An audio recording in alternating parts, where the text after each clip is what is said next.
ओए मैंने तुम्हारी तो यहाँ पे है, तुमने हाथ यहाँ को रखा हुआ फिर। टेक्नोलॉजी। अब भाई तुझे मैं थप्पड़ मारता हूँ और तुझ में और मेरे में क्या फर्क रह जाएगा। बात तो सही है। अब चल चौधरी के पास, वही मेरा फैसला करेगा। यहाँ से दुनिया कितनी सुंदर लगती है। वो बैठा है सामने चौधरी।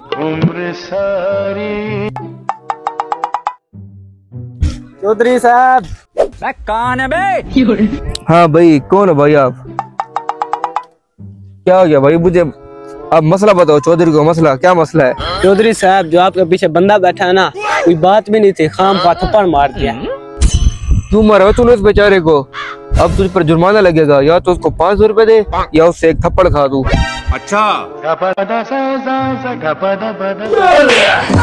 अबे साले। चौधरी साहब बात ऐसी है, मेरे पास छुट्टे नहीं है, ये नोट 1000 का आप बांट लें आपस में।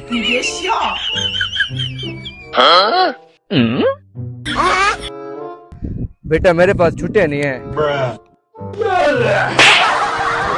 चौधरी साहब ये 500 भी आप रख लो। कैसे कैसे लोग रहते हैं यार यहाँ पर। चलो तुमको पागल कुत्ते का गाड़ी उठा के ले जाएगा, बता रहे हैं हम। और क्या आ गया?